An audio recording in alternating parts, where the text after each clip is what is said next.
Star Wars is afraid of its villains. This is a series that's known for its bad guys. I mean, you got Darth Vader, the Emperor, the guy from Insidious, Helmet Man. The Pantheon is legendary. And yet, at least half of these dudes kind of turn out to be good guys in the end, and this one turns out to be animated. It seems like the only person actually invested in the Empire is this guy, and he's 900 years old. He remembers the first Star Wars. What I really wanted to talk about in this video is a pattern I noticed specifically in the Star Wars games, and once you see it, you'll notice it everywhere. Villains are not allowed to stay villains in Star Wars. I have a few examples from these games, okay? So this is your spoiler warning right now. If you don't want to have these plots spoiled for you, keep watching the video, Brian. I need help. Let's start with The Force Unleashed. The selling point for this game is that you are Darth Vader's apprentice, a real spooky lad who is potentially the strongest character in the Star Wars universe. No cap, on God, FR squared. This guy is a menace, throwing people around like rag dolls, taking out high-value targets for Vader, making this face. Unfortunately, the Emperor finds out about Vader's plan and shuts the whole operation down. Vader is like, I'm sorry I threw you into space. It's a character flaw. I'm working on it. His apprentice is like, all right, back to business. Let's go assemble the Avengers of the Star Wars universe. A father-daughter duo from a soon-to-be exploded planet, a blind Jedi with no force powers, Garm Bel Ilbis, inventor of the yee-yee-ass haircut, and Mon Mothma, a non-moth human woman. That goes about as well as you could expect, and eventually we're given two choices to end the game. Now remember, all of the marketing for this game was about playing as the crazy dark side force user with no restraints, okay? Keep that in mind here. The choice is between fighting Darth Vader or the Emperor. Huh? It's two bad guys? Why? The rebels are chilling. Oh yeah, just kill either of the highest ranking Sith in the galaxy. Score one for the rebellion, bozo. Unfortunately, this game is not the Empire simulator I was hoping it was. Alright, well what about something a bit more recent? Star Wars Battlefront 2 was not received well. Being overwhelmingly disliked is honestly impressive. I mean, dudes will play a game about a goose for 30 minutes and give it 10 out of 10 game of the year. And this Star Wars game got a 0.8.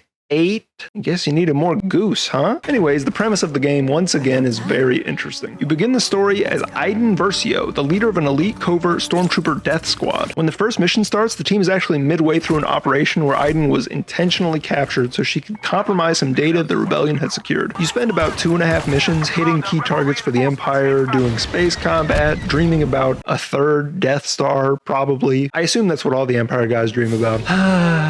Another Death Star. When suddenly episode 6 happens and the Emperor falls down a really long hole while the Death Star explodes around him. But don't worry, I have a feeling that somehow Palpatine returned. Anyways, the Empire is like, we gotta start nuking planets, and our character suddenly grows a conscience and goes, no, that's not what the Death Star stood for. He wouldn't want this. And everyone else is like, first day? So now the plot plays out pretty similarly to The Force Unleashed. You want to swap sides? Okay. You want to meet all the famous people we know? Okay. Somehow Palpatine returned? Okay. The most heinous thing to me about Battlefront's 2 campaign... Battlefront's 2. What the hell is Battlefronts 2? That despite the promise of being an Imperial soldier, you never get to work with or play as a villain, not counting the epilogue. You play as literally every hero you could imagine during the campaign. Luke, Han, Leia, even Lando. But not once do I get to play as Dengar or Bosk? Okay. Alright, look. The point is, this is yet another plotline with the promise of villains, but the deception of heroes. Finally, there's Jedi Fallen Order. Hello there.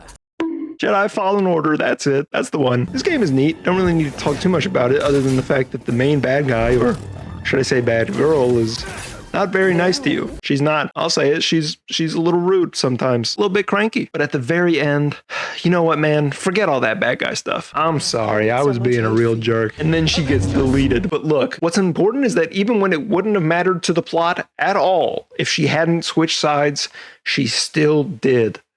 Because Star Wars is scared of villains. And I know what some of you might be thinking, oh, Disney came in and ruined it all. They're so afraid to let Star Wars get crazy.